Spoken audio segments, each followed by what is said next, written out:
Text. 1 Peter 5:12-14. By Silvanus, a faithful brother as I regard him, I have written briefly to you, exhorting and declaring that this is the true grace of God. Stand firm in it. She who is at Babylon, who is like, sends you greetings, and so does Mark, my son. Greet one another with the kiss of love. Peace to all of you who are in Christ. Sermon, the true grace of God. As the epistle draws to its close, the apostle gathers his final words not merely as a conclusion, but as a sealing testimony. These verses are not incidental remarks. They are the spirit-breathed summation of everything that has been declared. The letter has unfolded the reality of a people brought into a living hope, established in a salvation not awaiting completion, but revealed in its appointed time. Now, the apostle affirms the substance of that message. This is the true grace of God. The phrase stands as a definitive declaration, not a future grace, not a partial grace, not a conditional grace, but the true grace.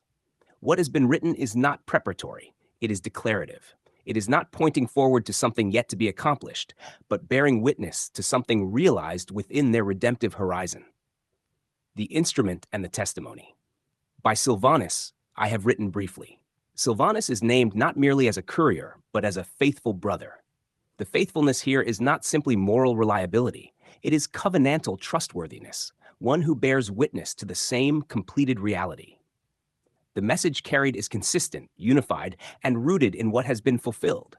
The apostle emphasizes brevity, yet within that brevity is fullness. The gospel does not require elaboration to establish its truth. Its power lies not in length, but in substance. What has been spoken is sufficient because it declares what has been accomplished. Exhorting and declaring, I have written, exhorting and declaring. Two movements are present, exhortation and declaration. The exhortation does not introduce uncertainty, nor does it impose a condition upon grace. Rather, it calls attention to what is already established. The declaration defines the exhortation. What is urged is grounded in what is already true. The apostle is not urging them toward grace, but affirming that they are already standing within it. The exhortation is not a striving to attain, but a recognition of position. This is the true grace of God. Here is the central axis of the passage. The apostle does not say, this leads to grace, or this prepares you for grace, but this is the true grace of God. The entirety of what has been written, suffering, glory, inheritance, redemption, culminates in this identification. Grace here is not abstract. It is the realized favor of God expressed in the completed work of redemption. It is not suspended in anticipation. It is established in fulfillment. The audience to whom this was written stood within a transitional moment in redemptive history, where what had been promised was reaching its unveiled conclusion. The apostles' words confirm that they were not awaiting the essence of grace, but standing within its manifestation. Stand firm in it. This statement is not a call to maintain what could be lost, but to remain grounded in what cannot be shaken. The firmness is not produced by effort, but by the immovability of what has been accomplished. To stand is to abide in a finished reality. The grace in which they stand is not fragile. It does not fluctuate. It is not dependent upon human constancy, but upon divine completion. Thus, the firmness is not self-generated stability, but the natural posture of those who are already established in what is complete. The greetings from Babylon. She who is at Babylon sends you greetings. The reference to Babylon carries covenantal weight. It is not merely geographical. It is symbolic of the old order in its final phase. The chosen community within that context stands as a witness to the unfolding conclusion of that age. The greeting itself reflects unity across locations, yet within the same redemptive moment.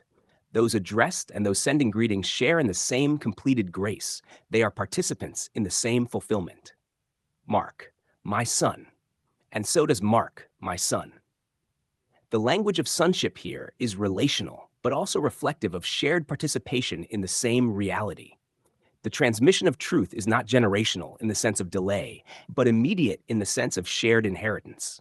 What is declared is not deferred to another time, it is possessed. The kiss of love. Greet one another with the kiss of love. This expression is not merely cultural formality. It is the outward sign of an inward unity. The love that binds them is not aspirational. It is the fruit of what has already been accomplished among them. This love is not a goal to be reached, but a reality flowing from the grace in which they stand. It is the evidence of a completed reconciliation. Peace to all who are in Christ. Peace to all of you who are in Christ.